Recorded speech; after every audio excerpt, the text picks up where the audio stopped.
السلام علیکم۔ آج ہم حضرت سعد بن ابی وقاص رضی اللہ عنہ کے بارے میں کچھ واقعات سنیں گے۔ حضرت سعد بن ابی وقاص کی کنیت ابو اسحاق ہے اور خاندان قریش کے ایک بہت ہی نامور شخص ہیں جو مکہ مکرمہ کے رہنے والے ہیں۔ یہ ان خوش نصیبوں میں سے ایک ہیں جن کو نبی اکرم صلی اللہ علیہ وآلہ وسلم نے جنت کی بشارت دی۔ یہ ابتدائی اسلام میں ہی جبکہ ابھی ان کی عمر 17 برس کی تھی دامن اسلام میں آ گئے تھے اور حضور نبی اکرم صلی اللہ علیہ وآلہ وسلم کے ساتھ ساتھ تمام موقعوں میں حاضر رہے۔ یہ خود فرمایا کرتے تھے کہ میں وہ پہلا شخص ہوں جس نے اللہ تعالیٰ کی راہ میں کفار پر تیر چلایا اور ہم لوگوں نے حضور علیہ الصلوۃ والسلام کے ساتھ رہ کر اس حال میں جہاد کیا کہ ہم لوگوں کے پاس سوائے ببول کے پتوں اور ببول کی پھلیوں کے کوئی کھانے کی چیز نہ تھی۔ حضور اکرم صلی اللہ علیہ وآلہ وسلم نے خاص طور پر ان کے لیے یہ دعا فرمائی، مفہوم: اے اللہ عز و جل ان کے تیر کے نشانے کو درست فرما دے اور ان کی دعا کو مقبول فرما۔ سبحان اللہ۔ خلافت راشدہ کے زمانے میں بھی یہ فارس اور روم کے جہادوں میں سپہ سالار رہے۔ امیر المومنین حضرت عمر رضی اللہ عنہ نے اپنے دور خلافت میں ان کو کوفے کا گورنر مقرر فرمایا، پھر اس عہدے سے معزول کر دیا۔ یہ برابر جہادوں میں کفار سے کبھی سپاہی بن کر اور کبھی اسلامی لشکر کے سپہ سالار بن کر لڑتے رہے۔ جب حضرت عثمان غنی رضی اللہ عنہ امیر المومنین ہوئے تو انہوں نے دوبارہ انہیں کوفہ کا گورنر بنا دیا۔ یہ مدینہ منورہ کے قریب مقام عقیق میں اپنا ایک گھر بنا کر رہتے تھے اور 55 ہجری میں جب ان کی عمر 75 برس کی تھی اسی مکان کے اندر وصال فرما گئے۔ آپ نے وفات سے پہلے یہ وصیت فرمائی کہ میرے کفن میں میرا اون کا وہ پرانا جبہ ضرور پہنایا جائے جس کو پہن کر میں نے جنگ بدر میں کفار سے جہاد کیا تھا۔ چنانچہ وہ جبہ آپ کے کفن میں شامل کیا گیا۔ لوگ فرط عقیدت سے آپ کے جنازے کو کندھوں پر اٹھا کر مقام عقیق سے مدینہ منورہ لائے اور حاکم مدینہ مروان بن الحکم نے آپ کی نماز جنازہ پڑھائی اور جنت البقیع میں آپ کی قبر منور بنائی۔ عشرہ مبشرہ یعنی جنت کی خوشخبری پانے والے 10 صحابیوں میں سے یہی سب سے آخر میں دنیا سے تشریف لے گئے اور ان کے بعد دنیا عشرہ مبشرہ کے ظاہری وجود سے خالی ہو گئی، مگر زمانہ آج بھی ان کی برکات سے مستفید ہو رہا ہے اور تا قیامت ہوتا رہے گا۔ حضرت سعد بن وقاص کی مختلف کرامتوں میں سے ایک کرامت یہ بھی ہے کہ حضرت جابر رضی اللہ عنہ سے روایت ہے کہ کوفے کے کچھ لوگ حضرت سعد بن ابی وقاص رضی اللہ عنہ کی شکایت لے کر امیر المومنین حضرت فاروق اعظم رضی اللہ تعالیٰ عنہ کے دربار خلافت مدینہ منورہ میں پہنچے۔ حضرت امیر المومنین نے ان شکایات کی تحقیقات کے لیے چند معتمد صحابیوں رضی اللہ عنہ کو حضرت سعد بن ابی وقاص رضی اللہ عنہ کے ساتھ کوفہ بھیجا اور یہ حکم فرمایا کہ کوفہ شہر کے ہر مسجد کے نمازیوں سے نماز کے بعد یہ پوچھا جائے کہ حضرت سعد بن ابی وقاص رضی اللہ عنہ کیسے آدمی ہیں۔ چنانچہ تحقیقات کرنے والوں کی اس جماعت نے جن جن مسجدوں میں نمازیوں کو قسم دے کر حضرت سعد بن ابی وقاص رضی اللہ عنہ کے بارے میں دریافت کیا تو تمام مسجدوں کے نمازیوں نے ان کے بارے میں کلمہ خیر کہا اور ان کی تعریف کی، مگر ایک مسجد میں فقط ایک آدمی جس کا نام ابو سعدہ تھا، اس نے حضرت سعد بن ابی وقاص رضی اللہ عنہ کی 3 شکایتیں پیش کی اور کہا: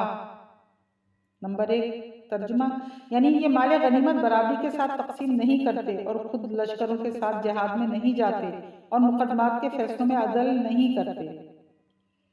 یہ سن کر حضرت سعد بن ابی وقاص رضی اللہ عنہ نے فوراً یہ دعا مانگی: اے اللہ اگر یہ شخص جھوٹا ہے تو اس کی عمر لمبی کر دے، اس کی محتاجی کو دراز کر دے اور اس کو فتنوں میں مبتلا کر دے۔ عبد الملک بن عمیر تابعی کا بیان ہے کہ اس دعا کا میں نے یہ اثر دیکھا کہ ابو سعدہ اس قدر بوڑھا ہو چکا تھا کہ بڑھاپے کی وجہ سے اس کی دونوں بھویں اس کی دونوں آنکھوں پر لٹک پڑی تھیں اور وہ در بدر بھیک مانگ مانگ کر انتہائی فقیری اور محتاجی کی زندگی بسر کرتا تھا، اور اس بڑھاپے میں بھی وہ راہ چلتی جوان لڑکیوں کو چھیڑتا تھا اور ان کے بدن میں چٹکیاں بھرتا رہتا تھا، اور جب کوئی اس سے اس کا حال پوچھتا تو وہ کہا کرتا تھا کہ میں کیا بتاؤں، میں ایک بڈھا ہوں جو فتنوں میں مبتلا ہوں، کیونکہ مجھے حضرت سعد بن ابی وقاص رضی اللہ تعالیٰ عنہ کی بددعا لگ گئی ہے۔ استغفر اللہ۔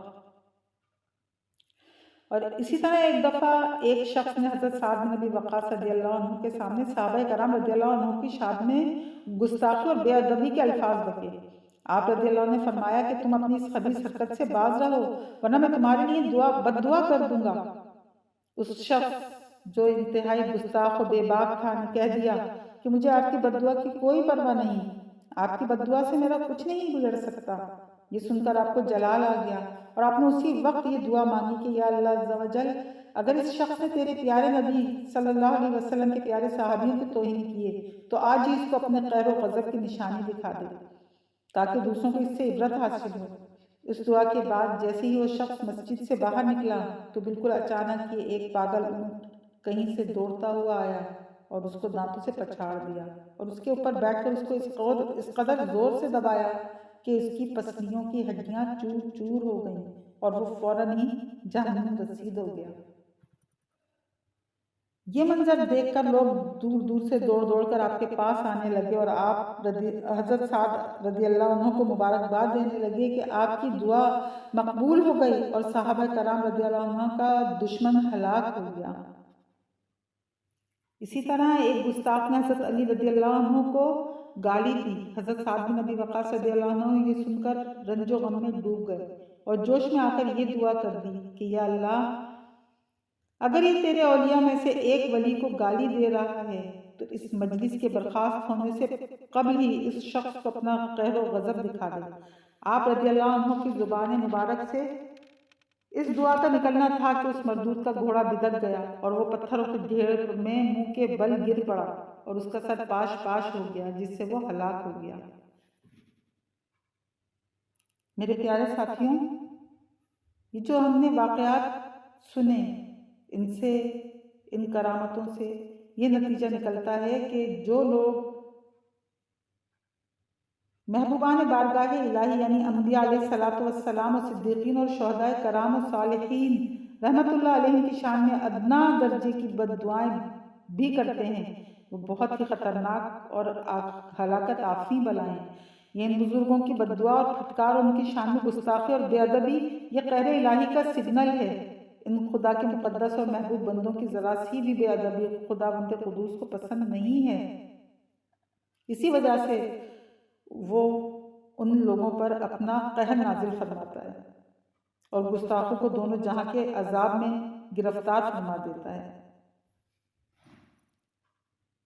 اسی لیے ہر مسلمان پر لازم ہے کہ زندگی بھر ہر قدم پر یہ دھیان رکھے کہ کبھی بھی اللہ تعالیٰ کے نیک بندوں کی شان میں ذرہ بھر بھی بے ادبی نہ ہونے پائے اور بزرگان دین میں سے کسی کی بھی بد دعا نہ لے، بلکہ ہمیشہ اس کوشش میں لگا رہے کہ اللہ عز و جل کے نیک بندوں کی دعائیں ملتی رہیں، کیونکہ نیک بندوں کی بد دعائیں بربادی کا خوفناک سگنل اور ان کی دعائیں آبادی کا شیریں پھل ہیں۔ اللہ آپ سب کا اور ہمارا بھی حامی و ناصر۔ اللہم صلی علی محمد وعلی آل محمد کما صلیت علی ابراہیم وعلی آل ابراہیم انکا حمید مجید۔